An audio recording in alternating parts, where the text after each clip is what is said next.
আপনি জানলে অবাক হবেন, পৃথিবী প্রত্যেক মিনিটে 30 কিলোমিটার বেগে চলতেছে। এই পৃথিবীটা, এটা প্রায় 400 কোটি বছর ধরে চলতেছে। বিজ্ঞানীদের গবেষণায় সেটা পাওয়া গেছে।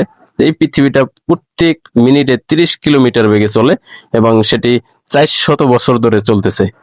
আপনি তখন আপনার মনে প্রশ্ন জাগতে পারে যে তবে আমরা কেন পড়ে যাই না? এত দ্রুত চলতেছে এই পৃথিবীটা। আপনি যদি আমার স্ক্রিনে একটু লক্ষ্য করেন, দেখতে পারবেন যে কি দ্রুত স্পিডে মিনিটে প্রায় 30 কিলোমিটার বেগে যে এই পৃথিবীটা ঘুরে, সেই পৃথিবীটার আমরা অবস্থান করতেছি।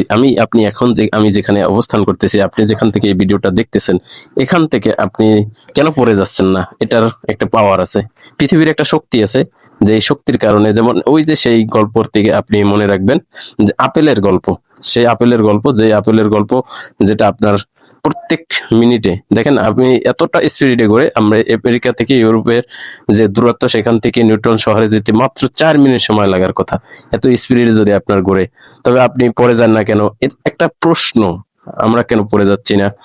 উপরে যা আপনি দেখতে পাচ্ছেন স্ক্রিনে, পাহাড় পর্বত, নদী নালা, জাহাজ, বিশাল বিশাল সমুদ্রের জাহাজ, বিশাল বিশাল বিল্ডিং, বিশাল বিশাল জাহাজ, পাহাড়, গাছপালা, সবকিছুই কিন্তু এই পৃথিবীর ভিতরে।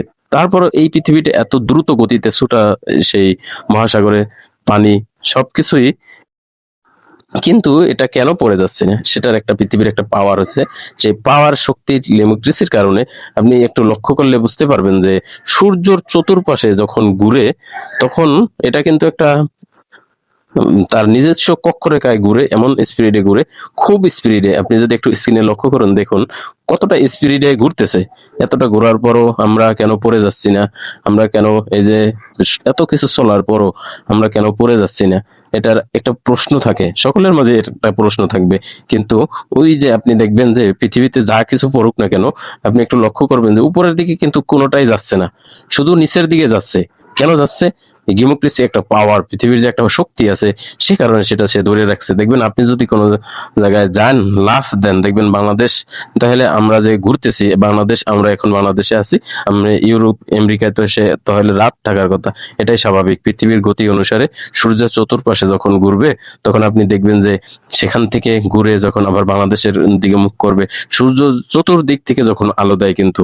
তবে পৃথিবীর এত স্পিডে ঘোরার পরও কিন্তু আমি এটি পাহাড় পর্বত তুলার মতন উড়ে যাওয়ার কথা, কিন্তু আমরা কিন্তু উড়ি না। আমরা স্থিরভাবে বসে আছি। এটা হচ্ছে পৃথিবীর একটা পাওয়ার, পৃথিবীর একটা শক্তি, যেটা সবসময় ধরে রাখার চেষ্টা করে। পৃথিবী তার ডেমোক্রেসি পাওয়ারের কারণে ধরে রাখে। আপনি যদি লাফ দেন, দেখবেন আপনি লাফ দিলে 2 থেকে 3 হাতের উপরে কিন্তু উঠা যাচ্ছে না, আবার আপনি নিচের দিকে নামতেছেন।